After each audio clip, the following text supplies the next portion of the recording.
Ang storyang ito ay pinamagatang The Game of Love by Renly. Short story. Simulan na natin ang kwento.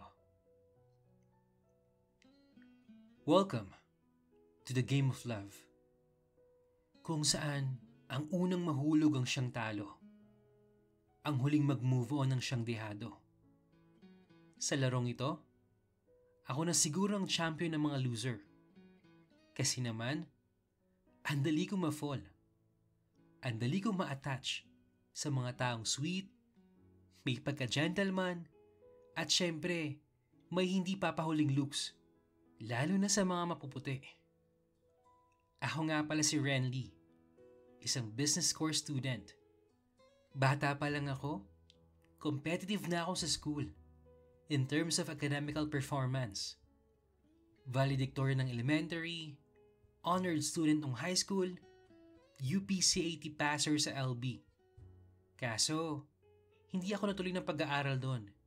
Kaya dito na lang ako sa probinsya nag-aaral ng business course.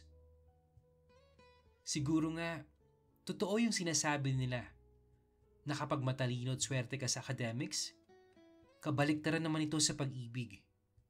Well, at some point, siguro, or statistically, mas marami talagang smart people ang malas sa pag-ibig. I never had girlfriends nor boyfriends since birth. Sa high school kasi, iwas ako sa mga boys. Kasi, medyo bully sila nun at madaming kalokohan. Kaya, madalas akong mapasama sa mga kababaihan at napagkakamalan akong bading. Well, hindi naman ako good looking during those time. Maitim, patpatin, tapos totoy na totoy yung dating. Parang si Bronson ng Kasal-Kasali-Kasalo kung napanood nyo na yung movie.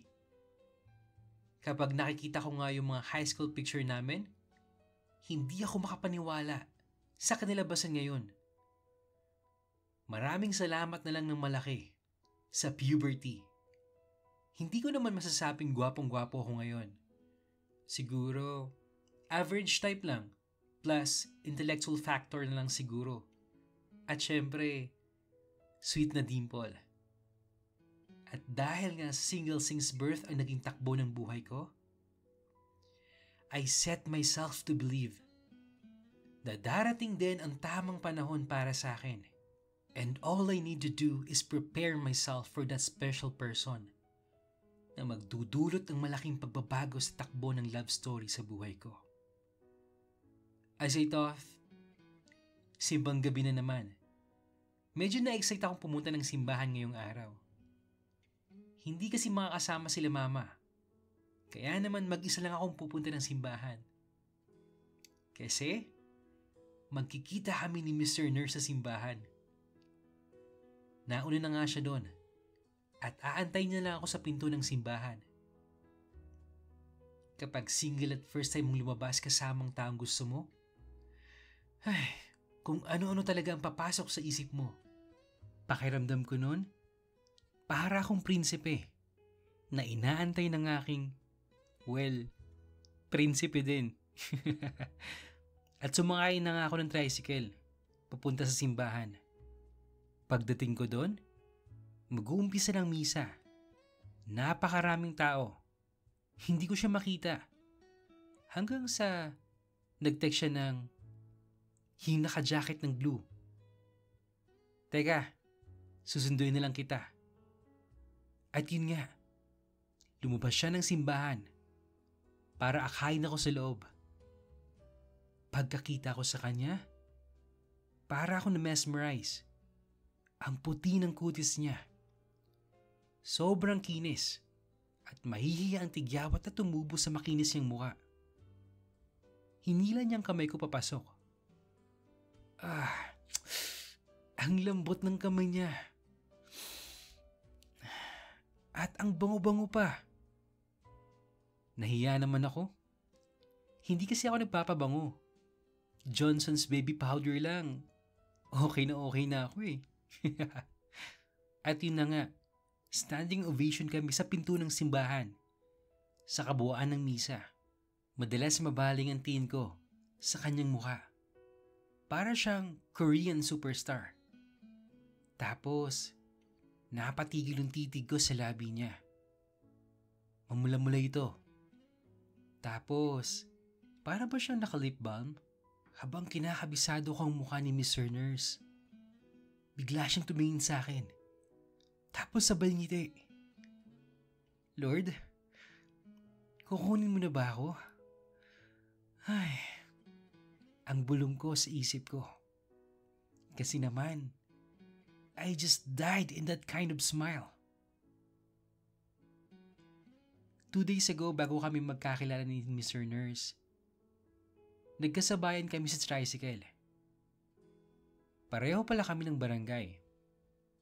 Magkalayo nga lang. Buwaba yung aling nakaupo sa loob ng tricycle. Naisipan kong pumasok na lang at umupo sa loob. At nakakatabi ko nga si Mr. Nurse noon. Naka-uniform siya. Madalas ko siyang sulyapan sa salamin na nasa harap namin.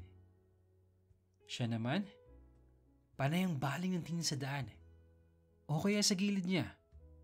Nung malapit na siya sa kanyang bababaan, bigla niya akong tinanong, Hi, pwede ko bang malaman yung cellphone number mo? Napatulala ako noon. Inabot niya sa akin yung cellphone niya.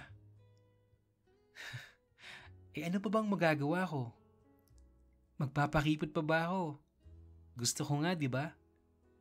Kaya naman ibinigay ko na. At pagkababa niya, agad siyang nag-text. Hi, pasensya ka na.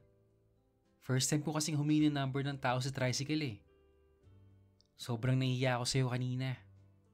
Ha? Bakit ka naman mahihiya? Tsaka, bakit mo ba nga ba kinuha yung number ko? Reply ko kay Mr. Nurse noon. Tapos nag-text siya ulit. Kasi, napansin kong panay ang titig mo sa akin kanina. Tsaka, nakukitan ako sa'yo. Ha? Seryoso ka? Ako? Cute? Sa kamag-anakan ko lang narinig na may nagsasabi sa akin ng cute eh. Pinagtitripan kaya ako nito? At yun na nga, nag-usap na kami sa kung ano-anong mga bagay. Getting to know each other a little too well. Maghawak-hawak tayo ng kamay at awitin ang panalangin na tinuro sa atin ng Diyos. Agad niyang hinawakan ng mga kamay ko at hinawakan ito ng mahigpit. Ang init ng palad niya. Sa kanya lang ako nakatingin sa kabuuan ng dasal. Napaka-angelic ng mukha niya. At napaka-thankful ko na rin dahil nakilala ko siya. Matapos ang dasal, ibinaba na ang mga kamay. Ngunit, nakahawak pa rin siya sa akin. Umayo kayo at tanggapin ang pagpapala ng Diyos. Tapos na ang misa. Wow! Napaka-memorable ng araw na to. Abot tengang ngiti ko. Saan tayo nito? Sarado pa naman yung mga kainan eh. Tsaka, masyado pang maaga. Tanong ko kay Mr. Nurse. Oo nga eh, maaga pa. Kung maglakad-lakad na lang muna tayo. Sige, lakad na lang tayo pa uwi. Kung daan ka na lang muna sa bahay. Dagdag pa nito. Sige. Sino kasama mo doon? Tanong kong muli sa kanya.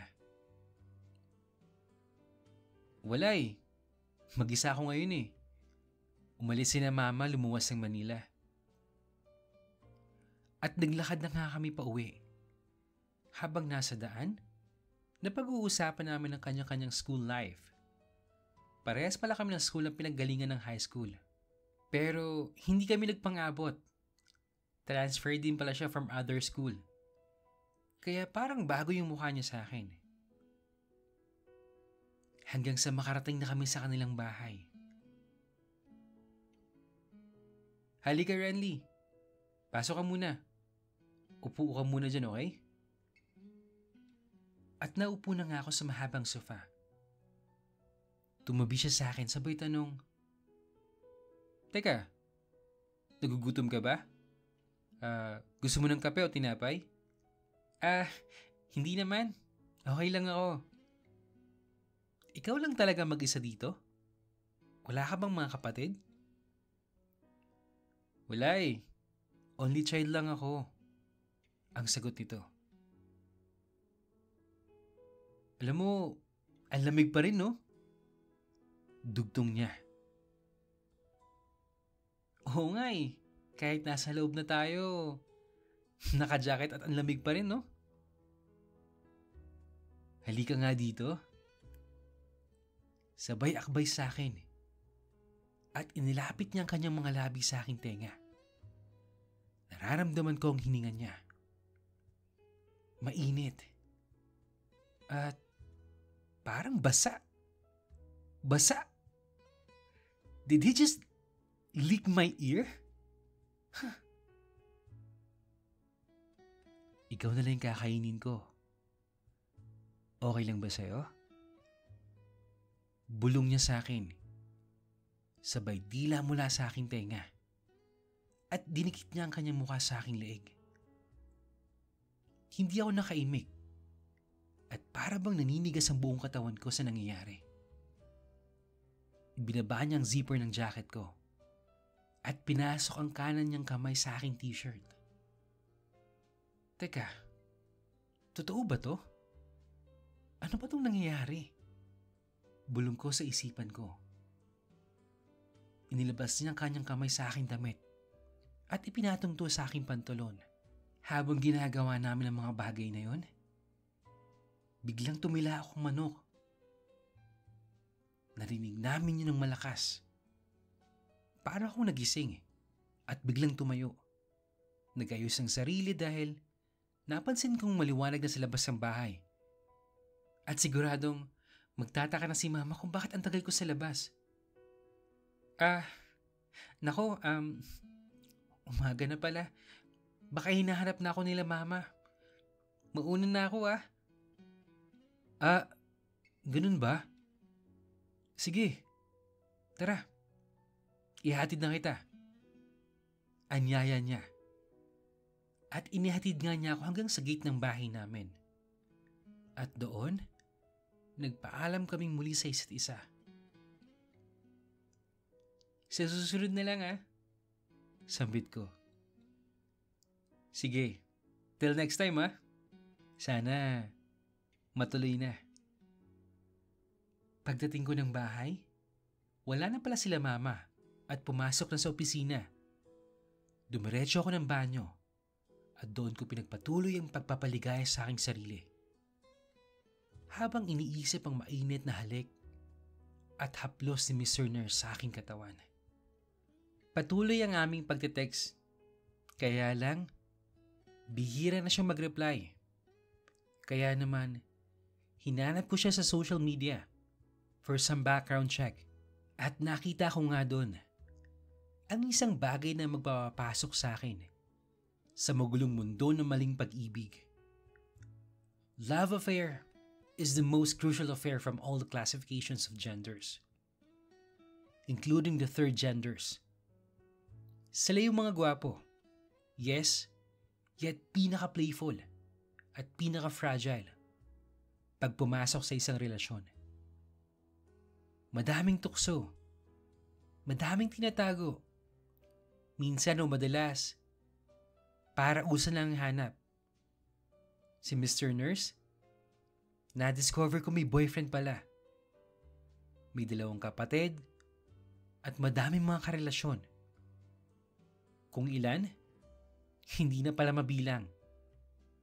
At isa ako sa mga naparausan niya. Siya ang una ko noon. At gusto ko, siya lang ang makakatali ko Tinuruan niya ako sa lahat. Sa pag-BJ, sa pagiging bottom, sa pagiging top. But in the end, he doesn't even remember my name. Not even my first name. So, in this last real world, if you were not a player, you're a loser. Until you decided to take things seriously and make your partner realize the same.